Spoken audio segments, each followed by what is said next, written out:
Hey, everybody, before we get this episode started, just wanted to let you know that this episode was recorded this past Wednesday. It's a Friday now as I get ready to post.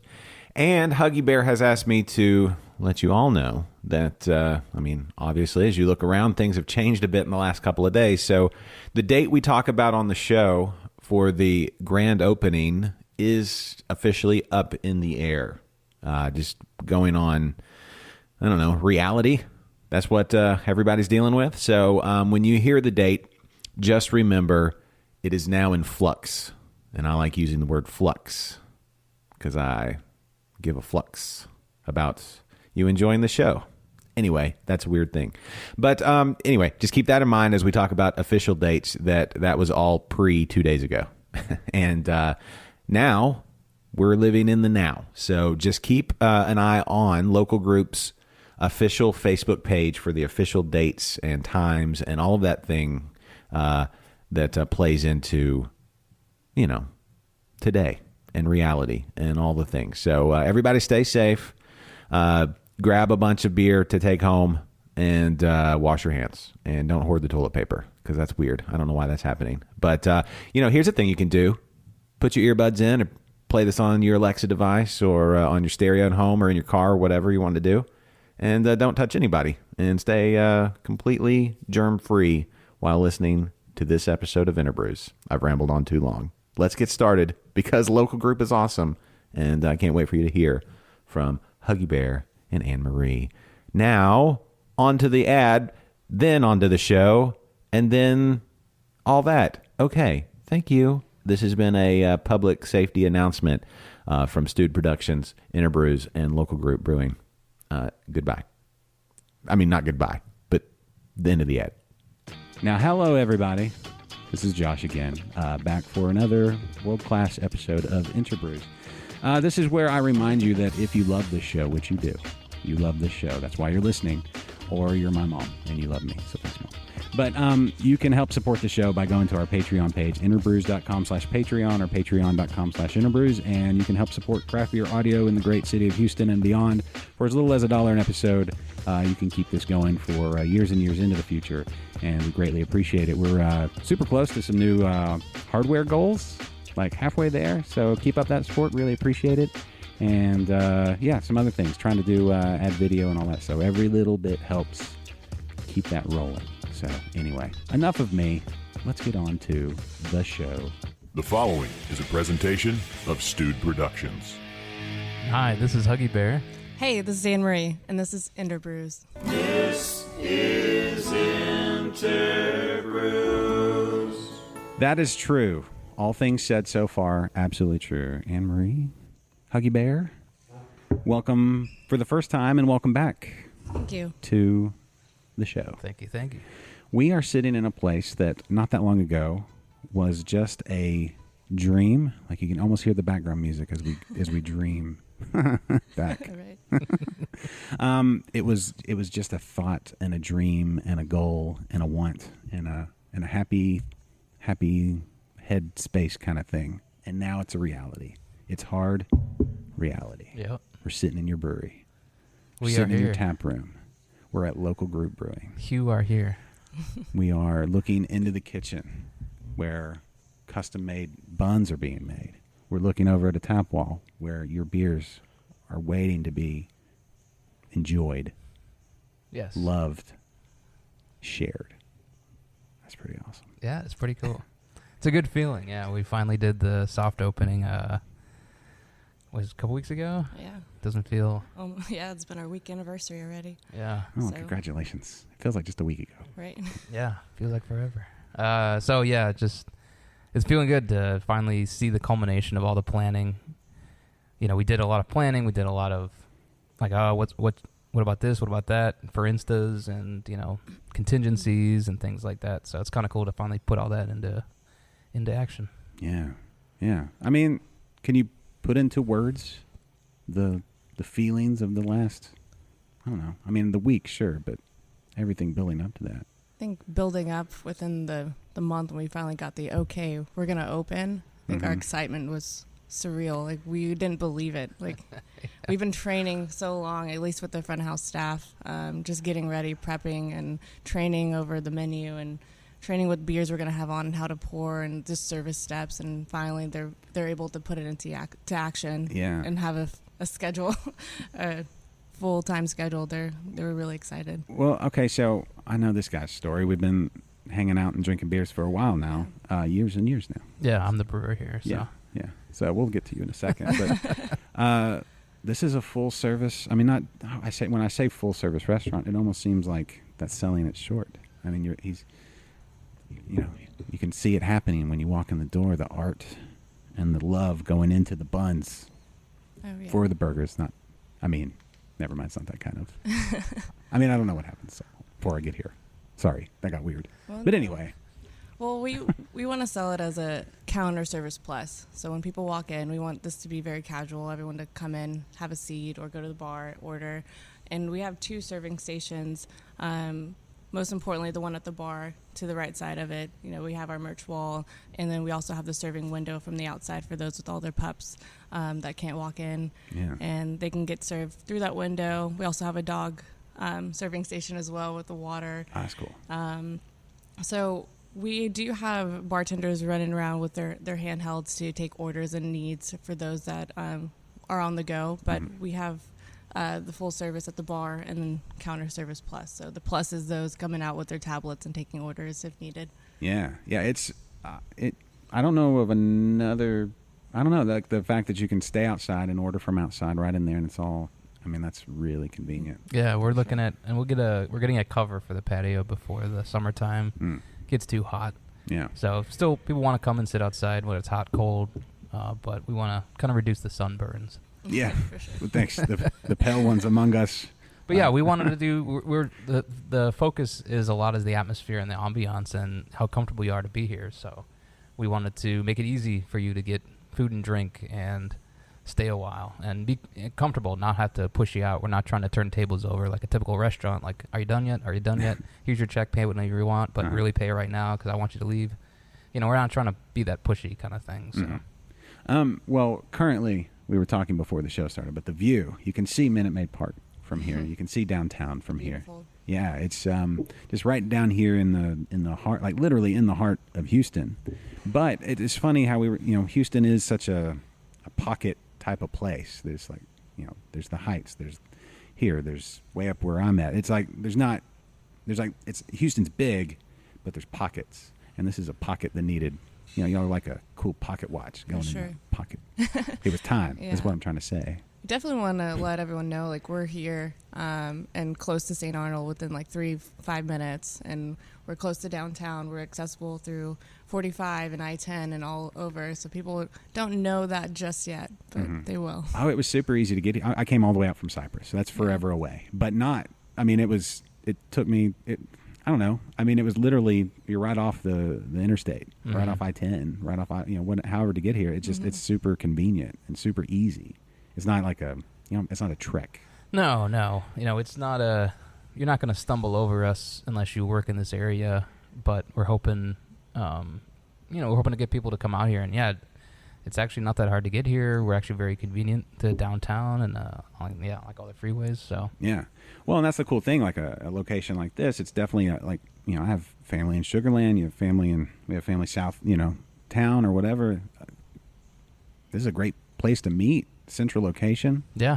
And everybody comes about the same amount of time into town, and it's like, it's good. Yeah, and this is an area that's kind of changing, and the Hardy Yards it's been empty for decades, I think. It used to be an old train yard. There was a chemical spill a long time ago. They cleaned it up, and then now there's just empty land. So it's empty land right next to downtown. Yeah, it's wild. So the city's like, hey, put something there. Put some shopping centers. Put some apartments. And so now we're going in an empty warehouse. This used to be, or, there was some storage and stuff in here. But there's a lot of warehouses up and down this road as you go, and they're all for sale. Yeah. And there's just nothing going on right now. So hopefully we're the first of, and then encourage people to come and put their own stuff in this area as well. And kind of build up the area, give reasons to come out here. Yeah, cool. So, like you said, this is not just a typical restaurant, get you in, get you out. It's a destination in and of itself.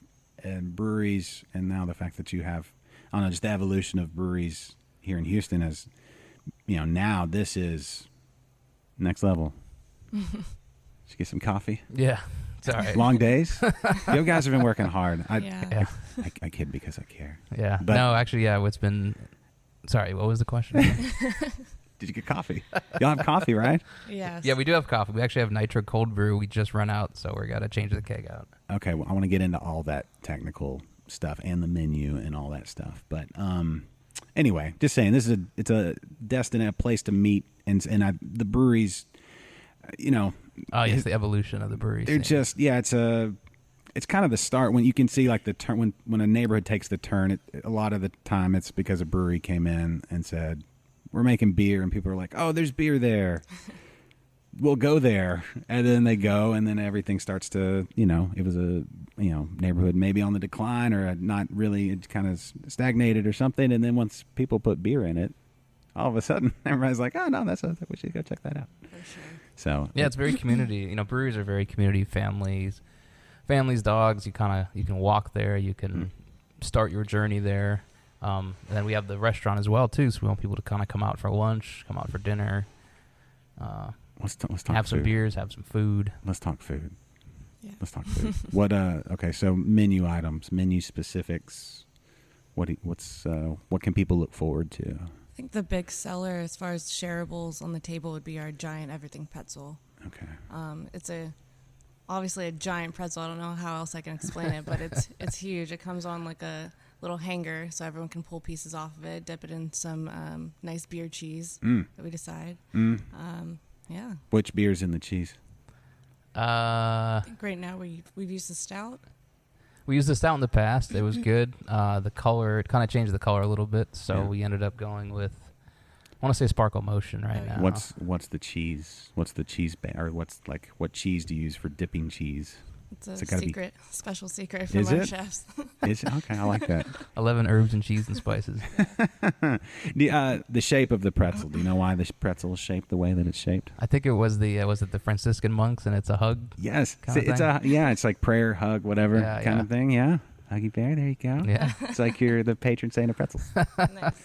But yeah, it was like, so it used to be back in the day, they would serve, or at least you could come to church and then go get a beer. They would pay for your beer, or they made the beer with the monks or whoever made the beer. And it's like, that's how they got people to go to church. They bribed them, which is perfect. you know? Interesting. Yeah. Yeah. But then a pretzel, it's like, we can't just have to give people beer. They need something to eat too.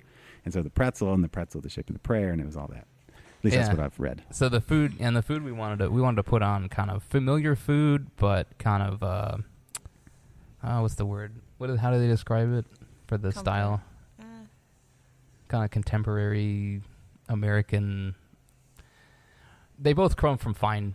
Both of our executive chef and our sous chef come from fine dining, Mm-hmm. and so they know food. They can make really good food, Yeah. but they didn't want to work in that environment and atmosphere necessarily. So they wanted to work in a little more casual environment. Mm-hmm. So kind of bringing that food down to in a more casual and less pretentious kind of atmosphere. But no less perfected. Oh yeah, the quality. Okay. Yeah. Yeah. The quality. Like the wings, they marinate the wings, they smoke the wings, and then they fry the wings. Mm. Say that again, slower this time. A more sultry voice. Mm. They smoke their own bacon. Yeah, they do. He's making all the buns in house He and is. He's just been. I mean, it's all the fun to watch. desserts. Yeah. Yeah. Yeah. Pablo's working right now, prepping all his on the cold side. Well, I was saying, go in there and talk to Pablo, and he starts talking. Like you could hear him, the passion. Right. Like, listen, this is, it's like talking about the buns and the everything. And he's like, okay, that could be a whole episode. Just let Pablo go. Yeah. That's exciting to know that much. I mean, really, it's food made with love. It's like this I don't know. You can't point to it on an ingredient list, but you can always tell it's there, or if it's not there. Like if it's made with a shoulder shrug, it's not the same. Yeah, everything's got purpose. There's a reason why it's there. Each of the menu items, each of the ingredients, the processes, the way we design the place, the beers, everything is it's very deliberate choices on a lot of things, and we can explain each of them if you want. Yeah. We're good. Yeah. But you got to ask because there's so many. I don't know where to start. Okay. Well, I asked about the cheese, but then y'all didn't. You didn't Oh, tell that's me. That's a Trade secret. Trade secret. Yeah. Yeah. How big is the pretzel? Like, It's giant. It's bigger than your head, I'd yeah, say. pretty really? much. I Yeah. have a big head too. Yeah. Melon, big old. That's cool. Do you is it? I don't know. I love like it's chewy, right? Like a little bit the outside. So how do you know how they do like the?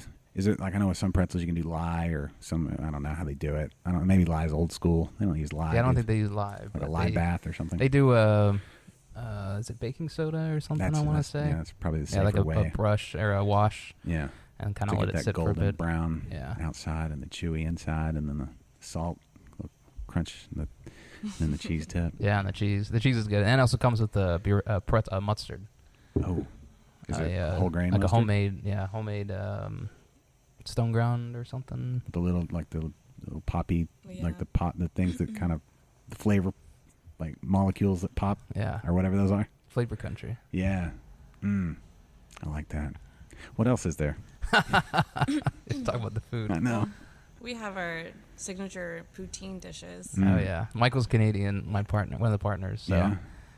he wanted poutine on there. That's one of those things where I don't know how that's not more popular Yeah. here, or it's like the best kept Canadian secret. Oh, especially for beer and bars and things I like know, that. right? It's just everything you need, right? Like what is it like? French fries and gravy and Cheese. cheese and all the best things. Right. Yeah. So we do two. We do a duck confit and a wild Mm. mushroom as Oh, well. gosh. And then You're about to hear my stomach growl. Right. Like literally when you. the French fries. So the base of the French fries, and since we're doing the poutine, we didn't want to have them sit and get soggy. Right. So the chef worked really hard on the processing and making the French fries as good and as long lasting, but make them fresh every day as well. They're all hand cut fries, and he blanches them and double fries them. I'm serious. And so they're good. Yeah, you eat the poutine and you get to the bottom, and it's not just like a bunch of mushy French fries. You know, it's still pretty firm, solid stuff. Okay, which beer do you pair with the poutine? Right now, I would say Little Star maybe. It's got the kind of roasty, chocolatey coffee notes, and I think that goes well with the mushroom, the savory mushrooms, and the duck as well. I think. Yeah, duck is it's a rich flavor. Yeah. It's good. IPA would go well as with that too. IPA goes with everything. Pretty much, yeah. Ice cream, donuts. They actually are. And then they make the ice cream. They make an ice cream in house with our chef's hefe. Really? Wasn't. Yeah. What? I would imagine it's like a fruit flavored ice cream, but no, is that what it? It's like a vanilla, but they add the chef's hefe to kind of give it a little bit of that banana, bubblegum, note to it. Pablo can make all kinds of ice creams. Yeah. So.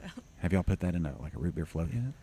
Or Not anything? yet, Not yet. But but we could do a beer float too, with the Little Star. yeah. Mm. Yeah, we need to put that on the menu. For sure. All right. So how many on staff all together, and then front of house and all that kind of stuff? Do you? A little under 25, 20. Yeah, something like that. Yeah. I have myself and the front of house staff, I believe, are 10. Okay. Yeah. And I think kitchen's another 8. 8. I think, Mm-hmm. and then myself, and then Todd's father is helping us out. The Todd father. Yeah. Father, yes. He does like maintenance. He's a retired electrician. I think that's like the key to having a successful business is to having a veteran, somebody like that around. Yeah, just like a fix-it handyman. And a Anything little- breaks. So he does plumbing, electrical, carpentry. Anything. Put shelves together. Yeah. Anything you can. It's got some life wisdom. Just sit down and let Yeah. you down. It's like For sure. Yeah, he'll build you a shelf and tell you. Yeah. at the end of the episode when you're sitting there, like, on the reality show that is Local Group, at the end of the day, Huggie Bear's he's like, "What's up, Huggie Bear?" I don't know. I just assume. Oh, like all the 80s shows where they had a moral to the story. Yeah, at like at the end of episode. Full House or something. He's going to come up and talk to you. Like, tell me all about it. And then the life lesson at the end of the day. And that's why you don't hide in fridges. Yes. You got it. It writes itself. Y'all just need a camera crew. And so you remember that the rest of your life. You're like, I can't play in that fridge. Yes. I'm gonna get stuck. Uh-huh. Like the kid on that show. Knowing's half the battle. Right? Was that a... Yeah, G.I. Joe. Yeah. Any? I've definitely had some stories from him for sure. So Yeah. I'll let him know, like, hey, make sure you pour some beer out of the lines when you open up the bar before you drink it, because there's going to be some residual or ISO or anything that we've cleaned it with. He's like, oh, don't worry, I've lived this long, and I've drinking alcohol in my past life. Just long stories. I didn't go blind yet. Yeah. You need a little bit. It cleans out the system, For sure. right? I mean, the system and the system. It's all of it. Yeah. So do y'all need to grab the phone? I don't know. We can always hit pause. No worries. Just let me know if y'all have any need. Okay, so 10 front of house. You said that's a pretty big group of people. I don't know if you knew that or not. Yeah. So when we designed this place, we kind of looked at. So my inspiration was other breweries in other states, other brew pubs in other cities, and kind of looking at, hey, Houston doesn't have something like what I'm looking at. Why not? Like, is it just doesn't work, or just no one's tried it yet? Yeah. And so we kind of took the best of all those pieces to try to put it together. And doing good food was extremely important. I think there's a lot of room for breweries in Houston, and there's a lot of room for brew pubs with food, especially. You know, you go to other cities, and you're just like one on every corner. You go there, you grab food, you go out to other places as well. And so there's nothing quite like what we're doing here, I think. And then with the service, we're trying to make a great service, make a good experience for people, make it a comfortable atmosphere. And so it's kind of like all four of those. You know, it's the beer, the food, the service, and the ambiance. Yeah, I love it. Okay, so it takes a lot of work to do that. It takes some money, it takes some work. It's a lot of training. It's a lot more in-house, obviously. We're doing almost everything ourselves. So instead of getting food trucks to come out, we got to do the food ourselves. And so that brings in a lot of other things, but it gives us more control. We can control the menu, we can control the pricing, we can, something's not selling, we can change it. The kitchen hopefully doesn't break down like a food truck will, you know, or double book kind of thing. or drive away. Yeah, drive away. Or run out of food, Yeah, you know. kitchen drive away. We should have enough storage here. We can stock up on some extra food. Yeah. So it's more work, but it's more rewarding, and it's more synergistic. You know, kind of everything comes together, and it's more complete, cohesive. I like those kind of words. Yeah. Yeah. Okay, so I know your background. I know you were at Southern Star. I know you were at No Label. I know that you make fantastic beer. I know that you were in a undisclosed location. Yeah. I call it Local Group Prime, as I was calling it. Yeah. LG Prime. We know about all that. We did the Secret Knock. Got in, did an episode a while back, which you should go back and. It's a fun evolution to listen to every episode that you've been on to kind of see those different stages. That was a year ago too. I think it was January, I want to say, last year. It was cold and we were all bundled up for it. The garage is not heated. I mean, that undisclosed location is not heated. AnnMarie, what is your story? What is your background? We were talking about it a little bit before we hit record, but you've got a varied past that is intriguing. I want to hear more about. Yeah, well, as a teenager, I guess I've started out working in all kinds of different restaurants and getting out there, summertime, just figuring out what I wanted to do. What was your first restaurant job? As like a full service, I worked at Gringo's Mexican Kitchen. Okay, solid. What was there a fast food job in there anywhere? Yeah, my very first job was a pizza, like a mom and pop pizza place called That's cool. Jackpot Pizza in Spring. Do you think the fact that it was mom and pop and locally owned, not a chain, do you think that helped you? I don't know. I'm reading into this because I hope hoping this is the answer, that it inspired in you a love for the industry, or did you already have a love for like food and restaurant serving and stuff, and then that's what led you to it? Definitely inspired, yeah, okay. For sure. And then moving up into more of like a service background, going into Gringo's, I learned all the service steps, became a bartender, head, lead, supervisor, and helped them open up multiple locations as well. So that was also very inspiring and gave me the background knowledge of just how the business works. Do you have a favorite drink to make and one that you hate to make? Oh, yeah. My favorite was like the Hurricane. So it was like a rum-based drink with like 5 different rums and pineapple and blue curacao. The worst one was like a triple like Decker margarita, where it had 3 different colors or 3 different flavors. So you would have to stop making one, pour one in, and then very slowly pour the other one in, make sure it didn't mix, and then do it over. Wow. So it took at least 2 or 3 minutes just to make one drink. Yeah. So, and then everyone would see it and they want it. So there's like 10 of them coming in. Yeah. But no, I did that, and right next door to Gringo's was a Mellow Mushroom, and I love pizza. So my very first job was already in pizza, and then I started going over there. And, it's a craft beer bar, and that's where I learned to love craft beer. Which location? In Spring. Okay, I've been there. Yeah. Yeah, a lot. Had all the beer there. Probably some of your beer. I had the probably beer you made. At Oh, the yeah. time. Yeah. It was it was a Buried Hatchet from Southern Star. Oh yeah, yeah. And that was, I think, yeah. Anyway, that's the last time I was. It's been a while since I've been over there. Yeah. It's been a long while, actually, now that I think about it. It was a year ago that we did. Yeah, sorry. I mean, fine place to go. But anyway, yes, been there, know all of that. So, okay, so Mellow Mushroom, and then now we're here. So what was the, what got you from there to? Between Mellow Mushroom, I also helped them open another location in the Heights.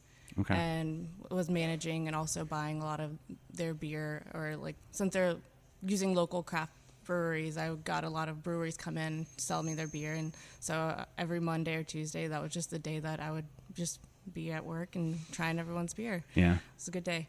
And then from there, I just wanted to, I guess, hone in the service aspect and the beer. So I applied at St. Arnold for their private events side and started working there, and very soon became into their lead and management role and helped them run their private events. Nice. So And now we're here. now I'm here. Yeah. Now, you said you spent some time down in Brazil. Is that okay to talk about? Yeah, okay. for sure. And you worked in radio, or the family that you lived there was in radio? Yes. Okay. So if this whole, if all the beer and restaurant stuff doesn't work out, do you ever see yourself doing like a beer and restaurant radio show? Honestly, yeah. It's a small dream of mine. Yeah, it's very, I don't know why more people don't, I do know why more people don't do podcast, but if you can make it work, time wise and schedule wise, and just being able to make it work, if it's a workable thing, if you can talk about something that you love on another thing and you enjoy talking about it, we need more of that. I mean, I know there's a lot of podcasts out there, but there's not as many good podcasts. Yeah, that's true. Yeah. For sure. A lot of podcasts. It's like, I don't know. I wouldn't say like beer. I mean, volume-wise, there's lots of beer, but the mass percentage of it is macro not that good beer.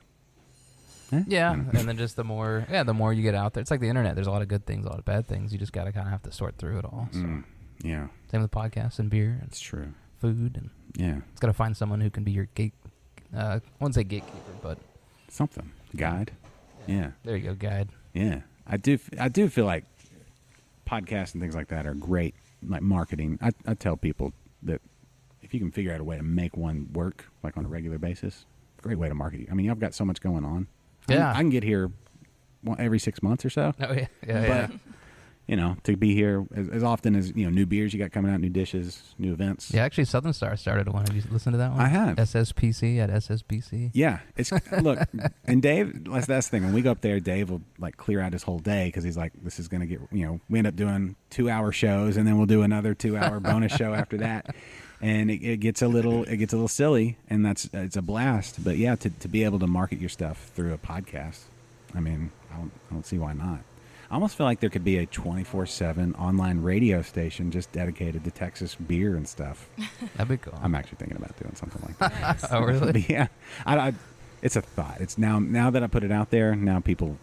Well, yeah, I'm thinking about it. Yeah, it just feels like Houston doesn't have a lot of reporting or information out there on the beer scene. Yes. Like you go to like Austin, or I listen to a podcast from Chicago, and it covers the Chicago beer market really well. But yeah, I don't live in Chicago. Right. I it's good because I get a lot of interesting anecdotes and trends and things like that up there. And Chicago's actually a really beer centric city. Yeah. But I feel like Houston doesn't have as much. Yeah, we need it.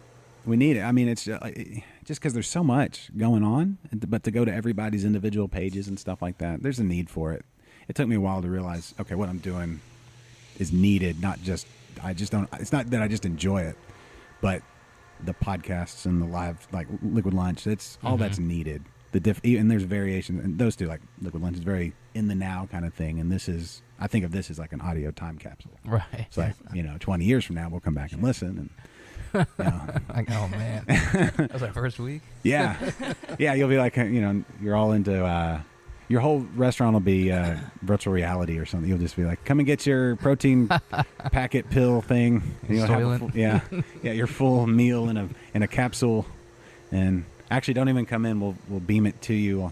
However we do that. I don't know what's going to happen in 20 years. Yeah. I assume we're all going to be in pods or something. Like Wally. Yes, something like that. Like the whole, what's that thing Elon Musk is working on? The neural. He's got like a thing that's going to connect directly to your brain, like the internet directly in your brain. I don't know that I want that because I feel like the internet would get everything that's in my brain. I don't know that I need everything like that out there. What were we talking about? Oh yeah, beer and food. Yeah. So in some of the promotional photos, I've seen your local group logo stamped on the bun. Yes. Is that going to be every time? Yeah, we actually. Do you have a brand? Jeff, our executive chef Jeff, he got a brand with our logo, and he branded all the hamburger buns, and then it got left on the stove too long and melted the handle off. No. So they were remaking a new one plus a backup, but it's going to take I think it's going to take a little bit of time. Having a brand is a very Texan thing to do. Like Right. Yeah. like every time you see something from like City Slickers, it's always the brand.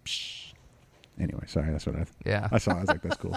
And I said this last time, but Local Group. I love the name. Yeah. I love the space connection. Yeah. And that the service and food and beer is out of this world. So I don't know. So we'll think about that. Something. I don't. But Local Group, that's a group of galaxies. Yeah, it's a local group of galaxies. So I kind of think of it as our plans are local group, Virgo supercluster universe, like giant, which is part, the Milky Way is part of the local group. So huge ambitions, huge plans and thoughts and dreams, but on the local scale, we want to be the local brew pub down the street. And did they make you do like a space kind of background check when you started? No, it was just coincidence. They like as far as like what other galaxies are in our local group, can y'all name them? I don't think I can. Do you know them? I can name a couple of galaxies. I don't know which group they're in. I assume that's our group. Like Andromeda or something? Like Andromeda, M82, the Eagle. We're the only spiral galaxy in our group, right? I don't think so, because there's billions of galaxies. I mean, in our local group. Right. There's billions of galaxies in our local group. What about just is that the smallest group, is our local group? I don't know. What about isn't there like 4, like our cluster? Oh, no, there's like millions, I think. It's humongous. Somewhere there's somebody who works for NASA that's just like, you idiots.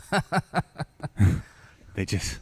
I'm not an astronomer, so I used to be an aerospace engineer, but that was closer to Earth. Okay. What's your favorite, other than Earth, in our galaxy, or no, in our solar system, what's your favorite, I don't know, body or member of? One of the moons of Titan. Okay. Cool. That's a cool beer name, I think. Are y'all you should do that. We should do that. What would that be? It has to be a big beer to be called Titan. No, it's the moon of Titan. Oh, so, would you do a Titan beer? Oh, wait, sorry. The moon Titan.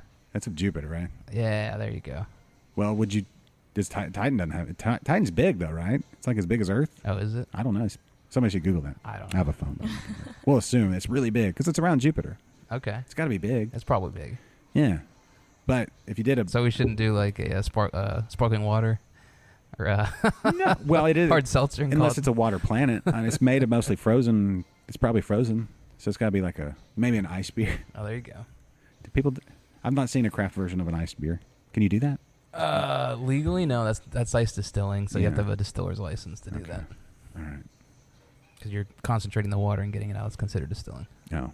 Well, since this is a beer podcast. Are you thirsty? Maybe, yeah.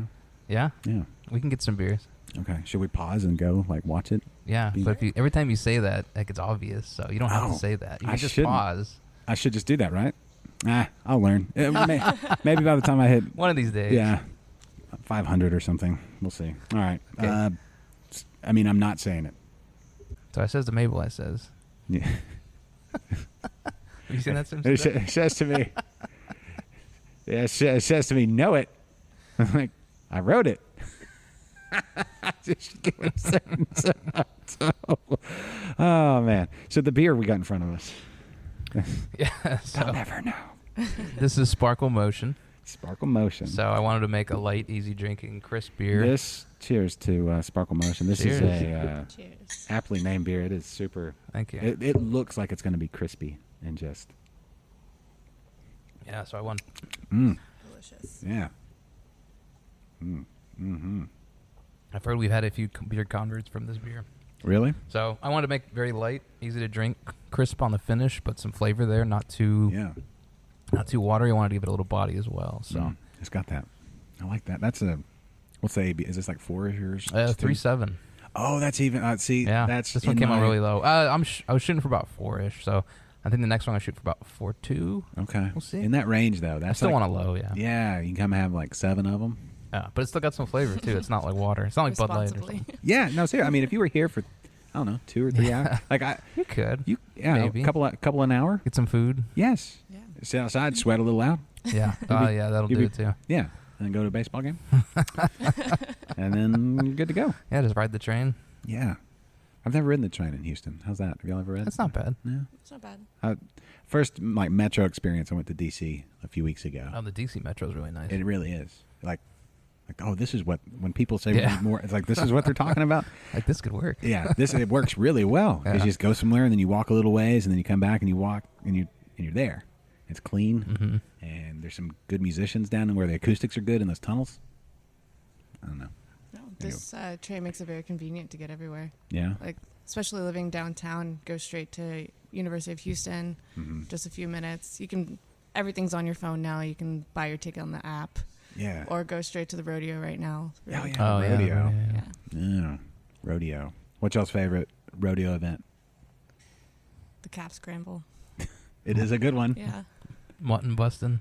Just I was the going to name. say mutton busting now. Yeah, those are fun. Yeah. All right, now I'll just say bull riding because it's something I would never in a million billion years do, ever, Yeah. because that's crazy. Those Yeah. guys are crazy. Well, you see them now. They wear a headgear and a bulletproof vest, and Unless they're all wrapped in bubble wrap, it's still. But I mean, the fact that you're on the back of that. oh yeah, they it's still like, get hurt. Yeah, like a crazy, I don't know, like rabid 4-wheeler.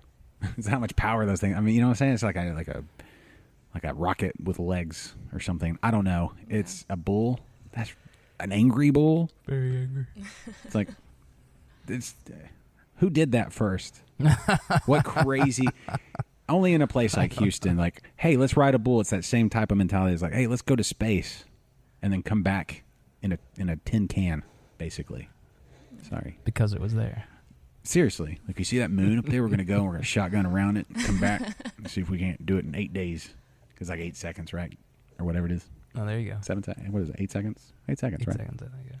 Yeah. Yeah, it's crazy. You have to be crazy. I mean, like legit crazy.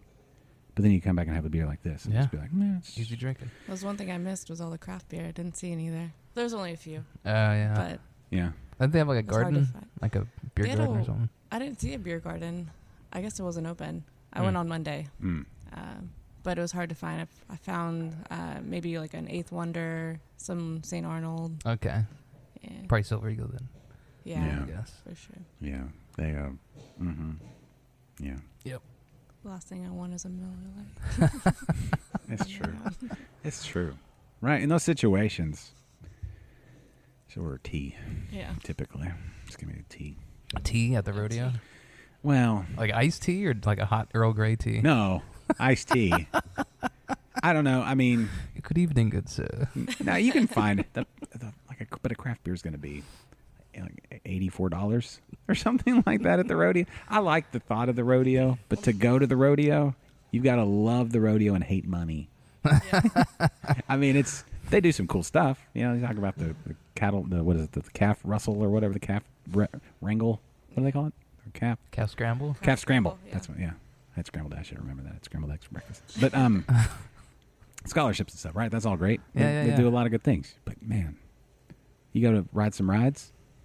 Our kids last year, we were going to be like, all right, we're going to teach y'all to spend. Everybody, they worked and did their chores, and I mean, they were little. And they saved up $20 each. Oh, no. And they got there and bought their tickets and got to ride 2 rides. Yeah.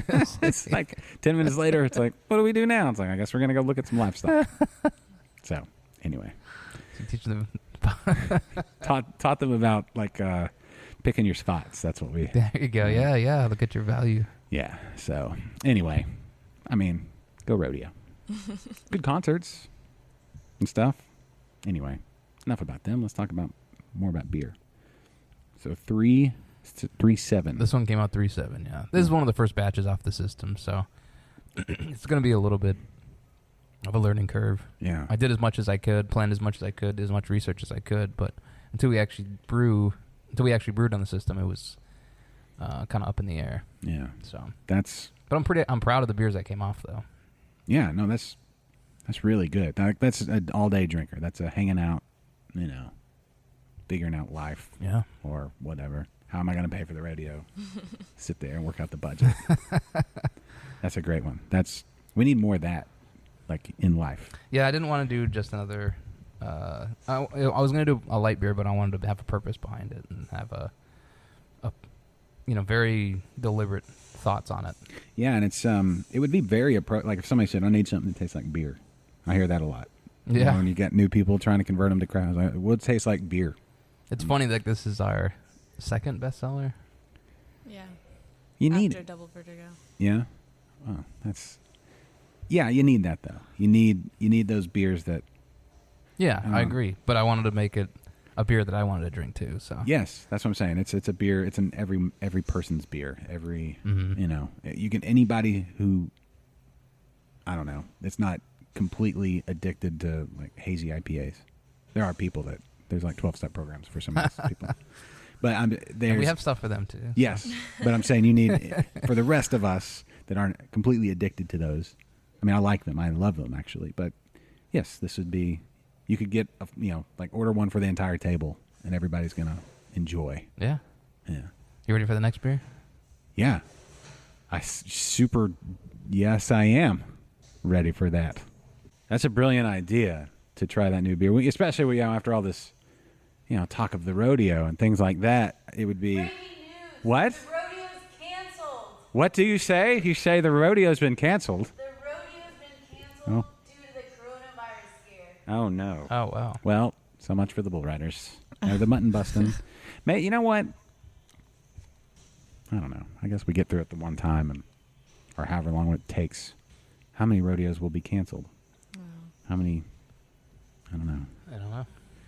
At least people are washing their hands a lot more. That's true. And I work with some people that probably still aren't. Jeez. I mean, We'll just never learn. just never do. That's the thing. Maybe I don't know. What if they're healthier? But they never wash their hands. Ever. It's the worst. I don't know why we're talking about this. I don't either. It's really bad. So, speaking of clean, Speaking of clean, let's talk about this beer. let's do that.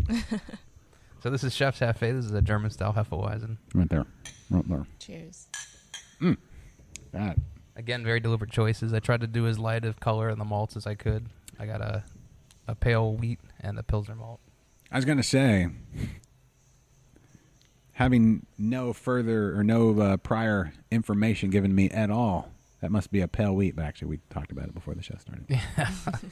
Yeah, so it's a special wheat. Weiermann in Germany makes it. It's a paler, lighter in color. So I wanted to get as light as I could. Yeah, but it's very it's creamy and like all the good things about a hef. Yeah, all the wheat gives it that creamy body, and then I carved it up a little higher as well. Kind of helps lighten it up and brings out more of the aroma and flavor as well. Yeah, that's light and refreshing as well. Yeah.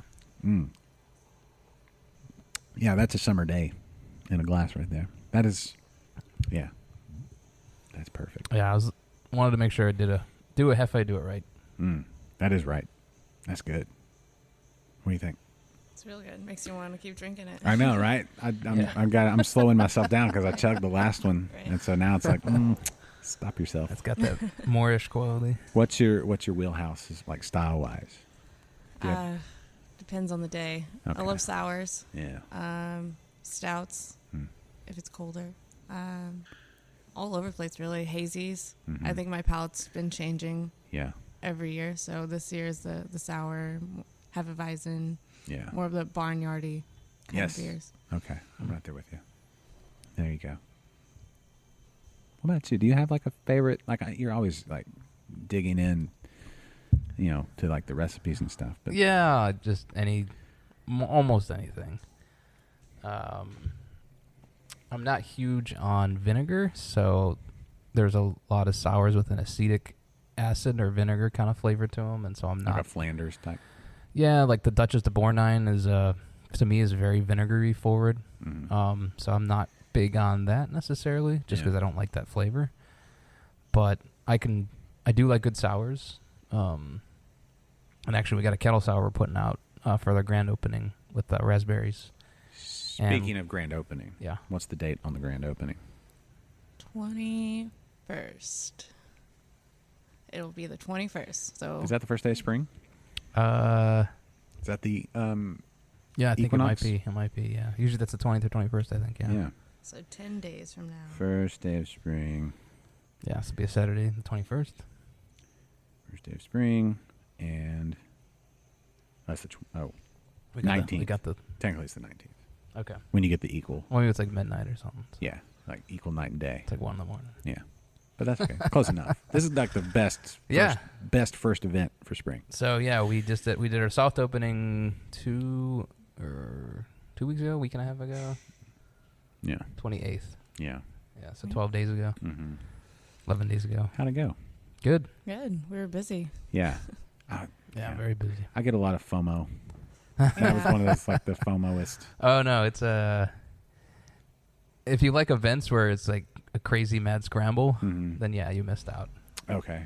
But Well, if you, I like to stick my head in the door. and yeah, look at all you that. want to be a part of it, you know? Yeah. You wanna Yeah. be in the crowd. Yeah. Get the picture, post it on Instagram, and then Yeah, but it was good. It was it definitely stressed, very first time we're opening like that, and so boom, kitchen got slammed, the front of house got slammed. was there any like oh shit moments that day that you care to like y'all been at all this long enough. This isn't your first rodeo, even though rodeo's been canceled. But anyway, it's not your first, but you've been in that zone, but I guess it's the first time here. So Yeah, I mean, little issues, little problems, but nothing major. I think that for the most part, it went pretty smooth, as smooth as it could be. that's cool. It's like we knew what had to be done. We had people in those places. It was just more of the communication. Like, hey, we're finally in the groove of things. Like, gotta get it down. Yeah. Gotta start going to. Yeah, so you don't have any reps in the like. It's one thing to do practice games and all that, even like intramural or inter squad games. Now it's time you're on the field, like against another. Yeah, you get your reps in. Yeah, so we actually immediately learned the next day we made some changes, went a lot smoother, even though it was just as busy. Yeah. But the next day, it ran a lot smoother, and then even the following weeks, we're still making changes, to this day. So we're looking at things, making sure everything runs right, making sure everything gets a good experience. Cool. So yeah, it's just you got to do it. Until you do it, you don't know what's gonna happen. Yeah, that's true. Speaking of doing it, when you did the fermentation on this beer, that's a horrible segue, but with Hefeweizens, obviously, or any yeast flavor type things, right? Temperature plays a big role in what you're going to get out of yeast. What do you remember the fermentation temperature on this one? Like yeah. So am I speaking? Is that correct? Am I saying things correctly? No, yeah. Especially since this is a very yeast-driven beer, the fermentation profile plays a huge part in how it comes out. And so this one, I underpitched the yeast. I under-oxygenated. Stress them out. Yeah, stressed it out. Kind of bring out more of the esters, more of the phenolics. And I just ran this one at 68, so not too cold. And actually, the banana character is kind of subdued. It's more the clove and a little bit of bubble gum, I'd say, kind of comes out more. Yeah. On this one. Not going to make too many changes on this one when I brew it again. I might up the pitch rate a little bit more, but I would suggest bigger glasses. Yeah. Like much Yeah, we thought about the tall Hefeweizen tall glasses. Hefeweizen glasses, but I think we'll stick. We got some cool the 16-ounce ones. You say Weizen, I said Weizen. What? Is there a proper? Oh yeah. Either way. Weiss is white, I think, Okay. and Weizen is yeast, I think. Yeah. Okay. So So Weizen. Hefeweizen? Weizen. So I it's don't know. real light, really. So I just don't- make sure it's lighter. yeah, Okay. I think technically it's Hefeweizen. If Okay. you like speaking German. Yeah, I don't. English is a struggle. So Yeah. But yeah, they're similar. You know, they're spelled or they're pronounced similarly. So yeah, I'll just say Hef. you can say Hef. Give So we me- call it Chef's Hef. There you go. So there you go. Chef's Hef. I like that. I like that a lot. Yeah, I want. That's what I'd say is the bigger Yeah. glasses. Yeah. See, the lighter beers, you want the big glass. It kind of shows off the body and the color and how light it is, especially. I'm a big fan of all that. Like when I watch like German beer garden footage or whatever, like when they bring out like Kolsch, when they do the Kolsch in the thing, or when they do the big Hefe glasses or whatever. I'm a fan of all that. Yeah, it's I don't know how practical it is. yeah, the practicality is the issue. So we got to be able to serve correctly. Breakage is a thing. Yeah, the bigger the glasses, and then storage. How do you store big glasses like that? Especially if you have your shelves already kind of pre-designed. Right. You got to fit them. I think Confucius had a saying about that. Something. Break the beer glass. Something. I don't know. But I've got a bunch of them. But yeah, I don't. Well, my wife's like, "Where are we going to put all these glasses?" I'm like, "I don't know. Let's get rid of some of your stuff." Yeah, And then, I've had to get rid of a bunch of glasses. And then she laughs, and I wonder where my glasses went. Were you one telling me like mysteriously every week a beer glass keeps breaking? Yeah, it does. I mean, it's like I have too many. I'll be honest. I listen. I'm a hoarder. I'm a bit of a hoarder. But then you need style glasses, right? Of course. Yeah. Well, that's why I got rid of all my shaker pints. Oh, yeah. You know, Yeah. I kept like glasses. You know, like these little our bow tie glasses. Or Yeah. See, these are great. These serve the purpose of Yeah. displaying the beer. So this is our half pour glass. So all of our beers that we serve. So we have a 16-ounce. It's called a Viking glass. It's kind of like a standard shaker, but a little narrow on the bottom, and then it kind of curves back in on the top. Yeah.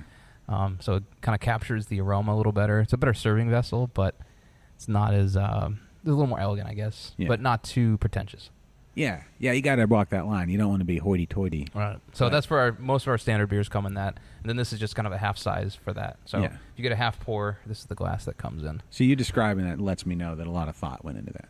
Oh yeah. You didn't just be Yeah. it's just kind of a glass. No. Yeah, for sure. And then on our next beer, our Double Vertigo. Oh, that we have right in front of us? Yeah, right here. Mm-hmm. This one that I'm picking up now. Tell me all about it. So yeah, this is Double Vertigo. So this is our Double New England IPA, hazy juicy. Smells. I got a lot of mango, passion fruit, pineapple. Mm-hmm. I love the power of suggestion because every time you said a fruit, I'm like, yeah, I totally get that. Yeah, you got to be careful when you're doing tasting, not to. Lead. Yeah, it's not to lead. But I like being led where you were going. It's all good because that smells so good. Like I almost hesitate to even take a sip because I just want to keep smelling it.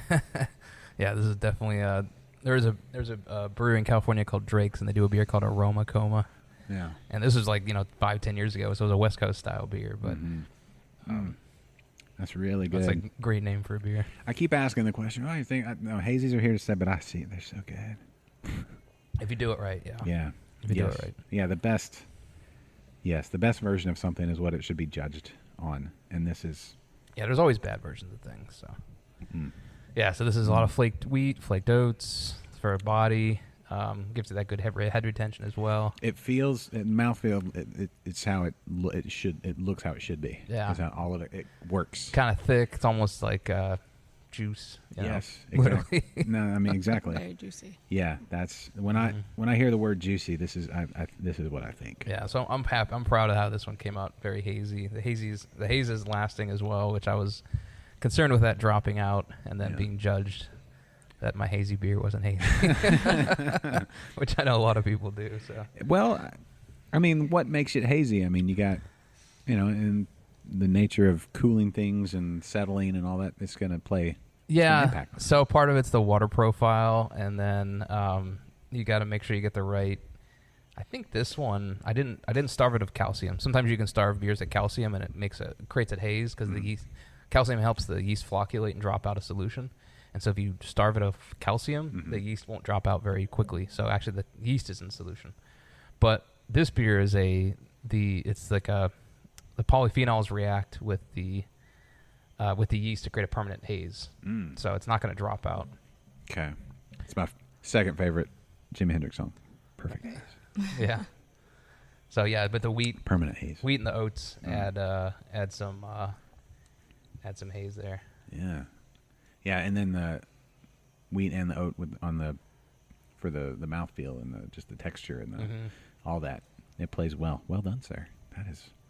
Thank you. First time we brewed this beer, we brewed it in the garage, and I wasn't there. I went out of town, but I had the beer, put it on tap. I said, "All right, I'm out of town. You guys have fun." And then partners and neighbors, we had so every Friday we were putting the beer on, and then having friends and family over and enjoying it. And they put the beer on, and I came back into town, and they're like, "Man, we killed that keg." Like, we didn't blow kegs very often, and that one we killed. And they said, "You got to get that beer again." Like, it was so good. It's like, my wife doesn't even drink beer, and she was just drinking it all night. Yeah. It was a rough morning, but sometimes so it's worth it. You wake up, and you're like, oh yeah.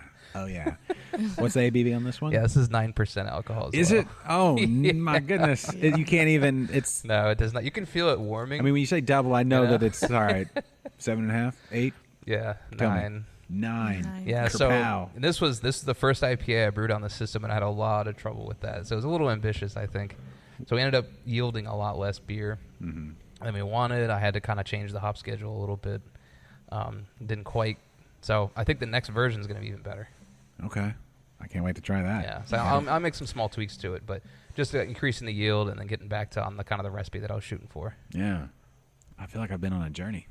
And actually, so this is our best seller right now. Is it? I can see why. We're going to run out. For sure. This will be a first beer that's going to run out. We're going to run out before the show's over. I'm kidding. You can still come and get some. It smells so good. It's like you can go back.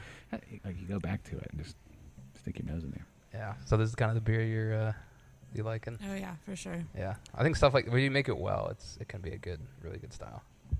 On the well, obviously it's a double because of the malt bill or whatever, fermentables.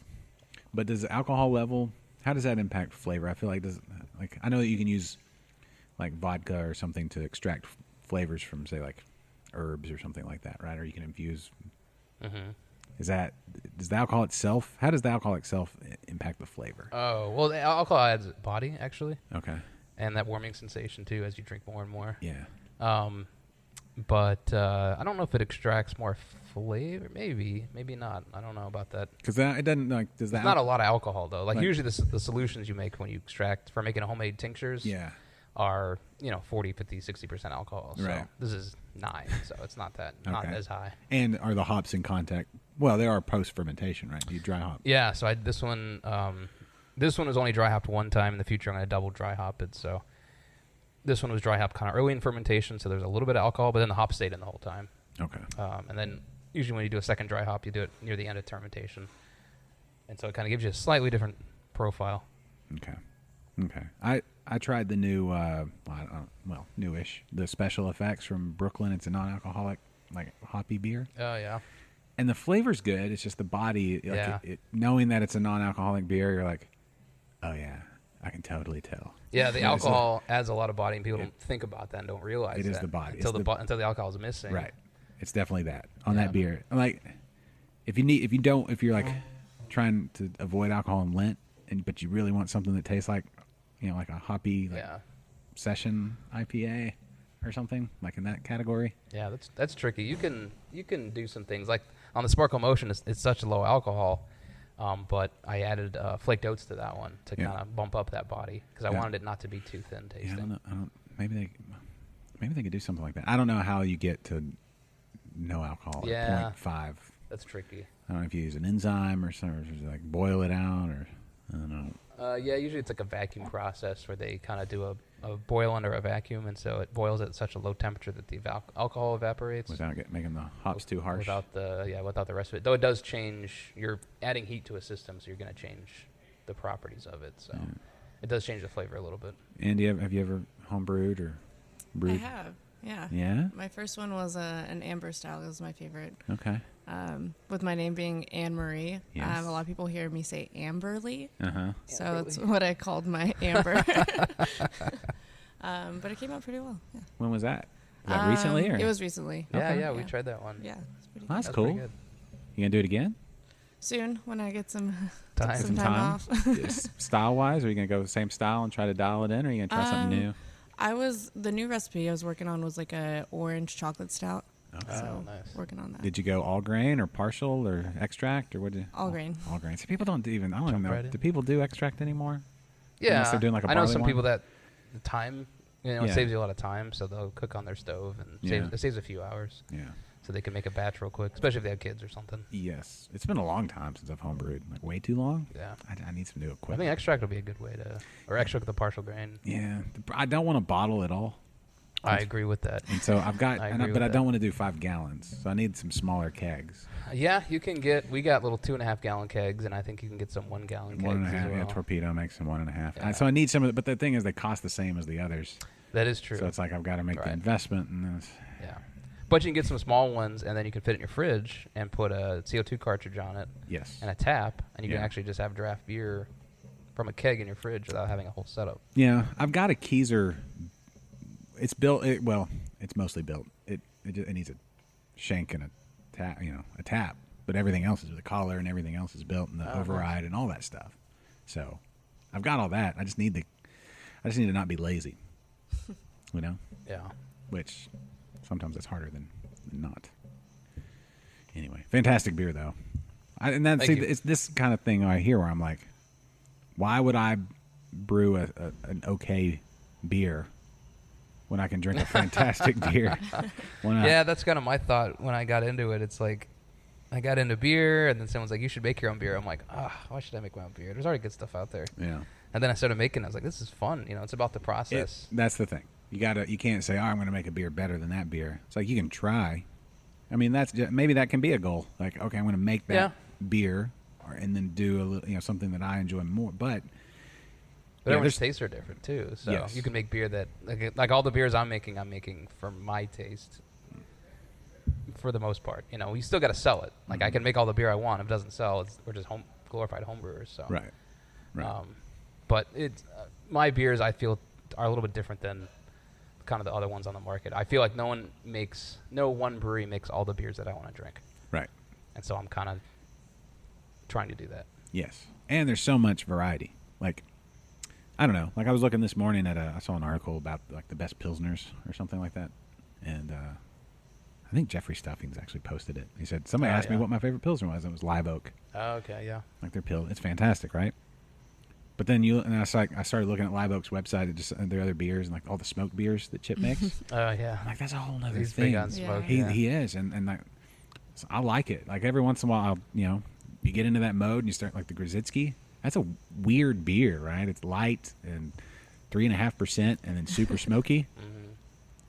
But I don't know. There's something about it that's intriguing. It's like, it's interesting. it's like, how'd you get all that smoke flavor in there? And then like, what else do you do? And what smoke is like a whole other thing. Like we're talking about haze and hop flavors and sours and smoke. Well, then your smoke, you can, like Jeff's they got a smoker in the kitchen, and they use applewood and oak. But you can use cherry wood, applewood, pear wood, like yeah, there's all kinds of different, yeah, peach. Like you get different flavors from the different woods. yeah. I know Cigar City did a bunch of beers with cedar. They aged their Yes. beer on cedar, and so you get different tastes out of that too. Yes, I mean there's so much out there that that's why like the haze craze that we're in. I don't know. It's like everybody's thinking like, okay, this is just a phase, but no, they're here to stay. But I don't know. I'm waiting for like a smoked hazy. something, something. I don't know. There's so much out there to try. Why not try it? Yeah. Well, smoke's very polarizing. There's some people that love it, and a lot of people that hate it. Yeah, and there's certain styles that more people like a smoked, like a porter or a stout or something. Yeah, and I think part of it is smoke is savory. It's considered like a savory taste, or you associate with savory foods. And so a lot of people don't want savory beers necessarily. They want sweet or dry, but not necessarily savory. So it's hard to make savory beers and sell them, I think. I guess because of so. that. Yeah, but somebody should try it. Yeah, What are y'all doing the rest of the day? making some smoke beer. Yeah, smoke them if you got them. That's what I say. Yeah, actually, yeah, that's one thing with the kitchen. Since we have access to a full kitchen on site, I want to start working with some culinary ingredients. And he's got his own smoker. We can smoke some malts. Yeah. We can smoke some fruits. Yeah. Just do all Herbs. kinds of different stuff. Yeah, herbs, I spices. think herbs are, like rosemary and stuff, and Yeah. thyme. All those could make some crazy good beers. Yeah. Like you start mixing herbs and fruit and. Yeah, again, you all got to be that. careful with the savory component. So Yeah. right now, I'm kind of just taking it easy. I've done a lot of test batches. We're kind of putting those out first from the batches I've experimented and played around with and kind of perfected. Yeah, and But then in the future, and then you start cooking with the beer. I mean, I know y'all done the beer Yeah. cheese and some of that, but I mean that's a whole nother thing. yeah, they're using beer, and I think he said 25% of the menu items. For sure. Like the vinaigrettes for our salads, the ice cream, the cheeses. I think almost, a good 25% of the menu has it in the ingredients. Yeah, the onions. Onions. They braise the onions for the burgers and Mhm. stout. Mm. Yeah, so it's good. So then they have access to the beer. They have access to wort. They have access to the grain, the hops, the yeast. Yeah, So that all kinds of different cool stuff they can do on the kitchen side. yeah, And they're not pretentious enough they're not too pretentious that beer. Some good chefs, beer is very looked down upon. Wine, that's the superior thing. That's what I cook with and drink with. But our crew, they're very open. And so, especially Jeff worked in Denver for a while, so Yeah. he had access and I've worked with a lot of breweries. yeah. I've got a cookbook just from Denver breweries, cooking with beer in Denver. Somebody gave it to me, and I'm like, I haven't even gotten into it. I've got like 5 beer and food like cookbooks and stuff. There's so many dishes out there. I do have a great recipe that I do with the chocolate. It's a smoked porter chocolate pancakes, like dark chocolate that's good. pancakes. Yeah, it's Making me hungry now. yeah, it's real. It's like real Speaking my rich. language. Yeah, it's real rich. Like you've got to have a cup of coffee with no sugar in it at all to cut through all that. Because I could see that with the smoke, like bacon, smoked. Yes. That's bacon and pancakes is a classic combo. It so. is. It's good. Interesting. And then I do make bacon. Best way to do a lot of bacon, I think, in the oven. On a sheet. Yeah. Yeah. Do you season your bacon? I season my bacon. You ever season your bacon? A little pepper? I haven't. I've done the brown sugar, Put a little cinnamon thingy. and some of those kind of spices on there too. That's good. I haven't made bacon in a while. So. Gonna have to tell Chef for our brunches. Yeah. Oh, yeah. There you go. If you do bacon right, like the best bacon is on a charcoal grill, like charcoal on one side, and then it takes forever. It's not efficient at all. But if you do it right, that bacon hits your tongue and it kind of melts. Yeah. It kind of melts into your soul. That's a magical experience. Oh, they do. How do they do the bacon here? It's on the griddle, I think. It is on grill, yes. Yeah. Yeah. But then he also does a bacon steak. It's a thick cut. Yeah. Yeah. What is it? A 4-ounce It is, it's a 4-ounce thick cut. fillet of bacon. You gotta try it. Oh yeah, dude. Come on Sunday mornings Okay. for our brunch. What time does brunch start on Sunday? 11 to 3. Okay. And you get the bacon steak for dinner as well too. So. That sounds ridiculous. But yeah, bring the kids. We got a lot of kids stuff here. I'm gonna need to bring somebody else to watch him when I take a bite of that. Eyes are gonna roll back in my head, and then it's just gonna be like, "Oh, what happened?" I'm gonna wake up and be like, "What happened?" And then you blacked out. You baconed out. Did we have one more? Got beer? one more beer. We got one more beer on the table here in front of us to try. Yeah, this last one. Yeah, this last one here. Look at that. Tell me all about that. This one here that I have right here. All right, so we got Little Star Stout. Mm. This one's on nitro, so Yeah. I'm really proud of how the nitro came out See, again, I'm the excited aromas. about this. Yeah, again, the aromas. on this one. It's Yeah, a lot of chocolate, coffee, some roast. this is the kind of beer you want to Yeah, put it in your is. palm and Our cooler's on the cool side, well, hence the name Cooler. yeah. So, but It the doesn't dark, just wear sunglasses. It's, hey, not just a clever put name. your beer in here, eh? Yeah, not like the Fawns. Yeah. But the darker beers, malty beers especially, benefit from a little warmer temperature. Yeah. But that's why they're in the shaped glass, right? So you can put your palm around it.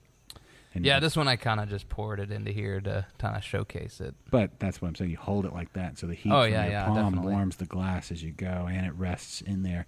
And you can sit and talk and bloviate or whatever we're doing here. Mhm. I do more of the bloviating. I'll do more of the Yeah. You know. So the nitro on this one it subdues the roast a little bit, brings out that chocolate flavor a little more. Mm-hmm.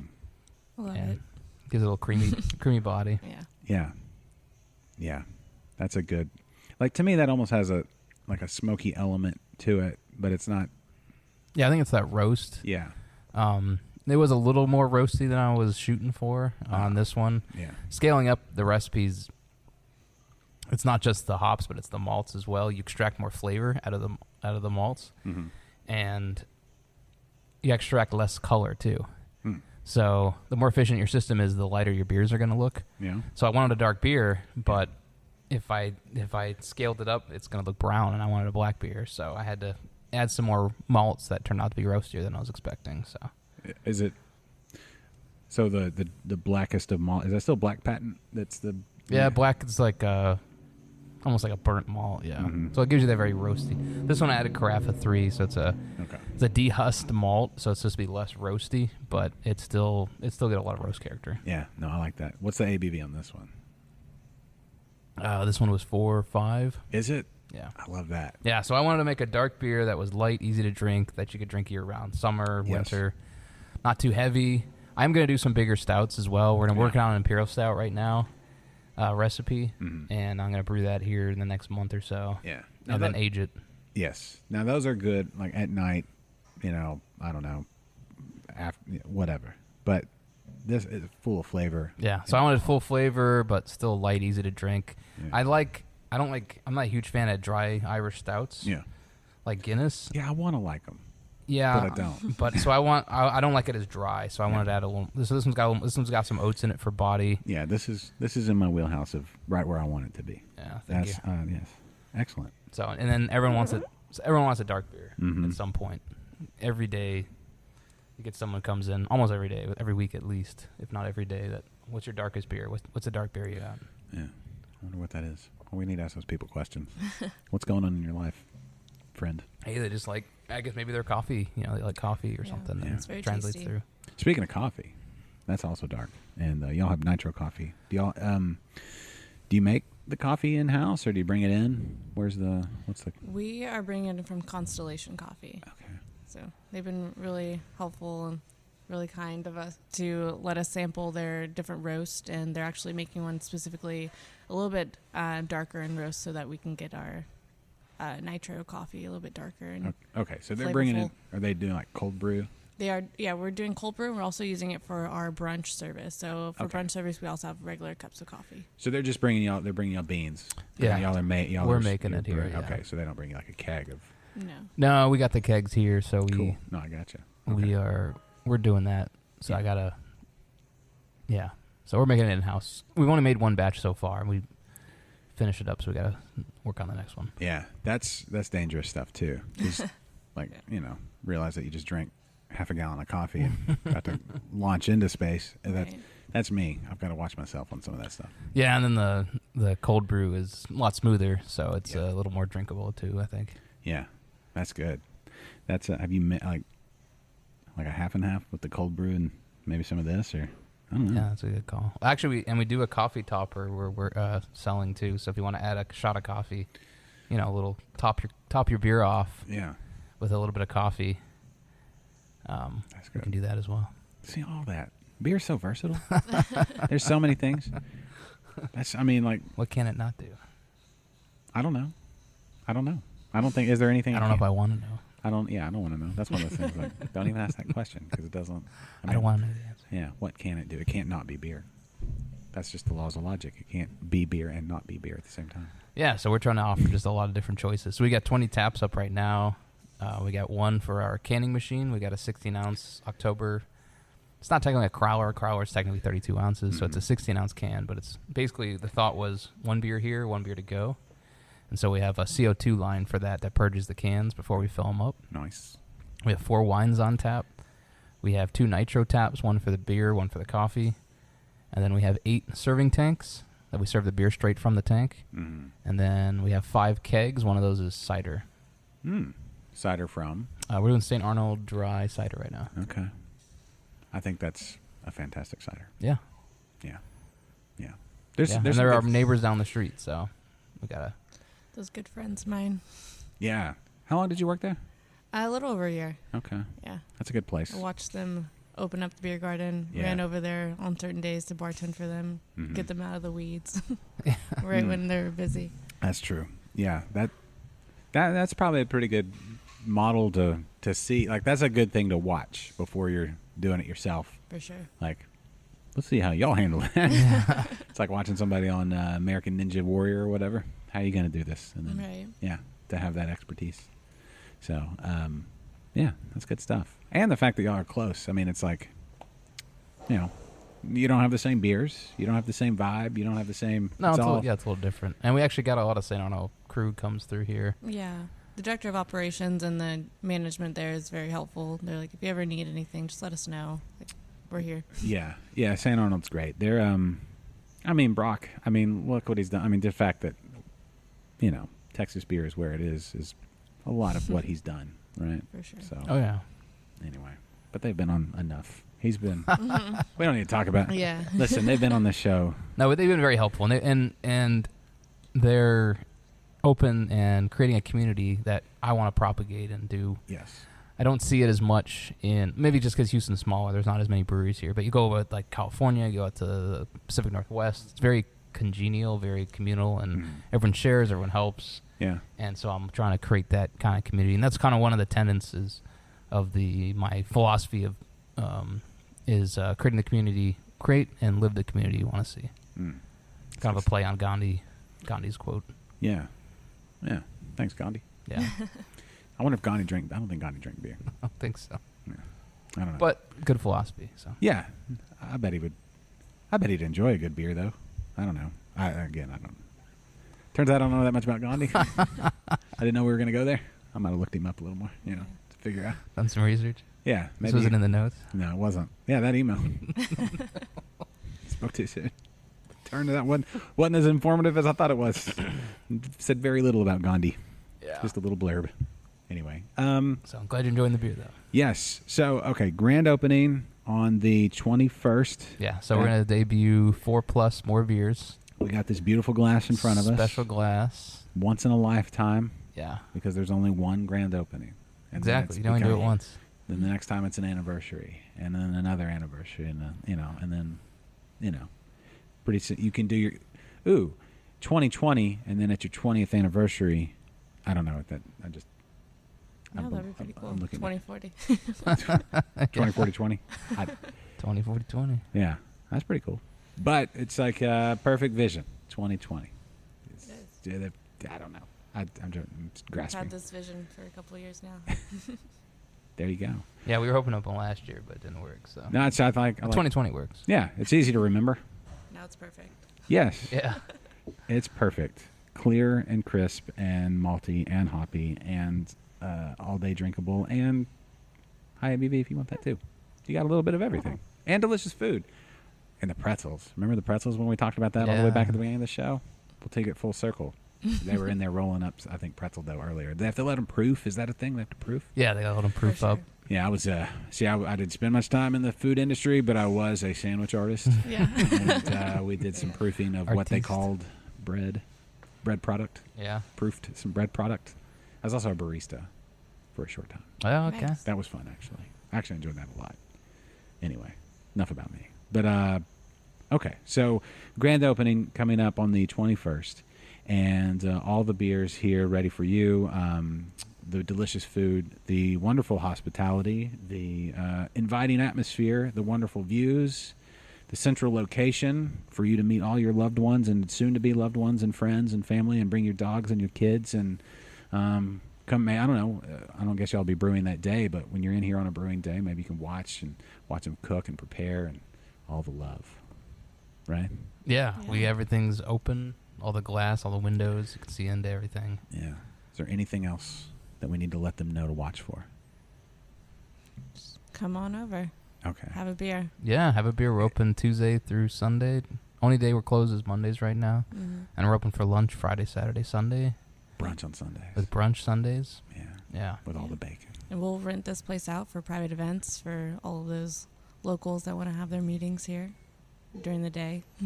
Awesome. All right. Well, here's to your grand opening, and here's to many, many years to come, and delicious beers and great people. So thank you all so much for doing this episode of InterBrews. Yeah, thank you. All right. Well, everybody, come see Local. I'm going to take a sip in that too, because it's... I love that style. That's great. Low ABV options. Yes. Right. I'm trying. We'll see how it sells. Listen. We're doing on site. We're also doing food, so I'm hoping they go together well. Yeah, it needs to. People, pro tip, you can have more and pace yourself. Yeah, exactly. More of a good thing. Pace yourself. I mean, every once in a while go nuts, but pace yourself. Anyway, okay. So for AnnMarie, for Huggie Bear, I'm Josh. Thank you all for listening. Come see my friends here at Local Group Brewing and Kitchen and Friendly Faces. So there you go. Cheers. All right. Cheers to y'all too. This is InterBrews. This is InterBrews. The preceding has been a presentation of Stewed Productions.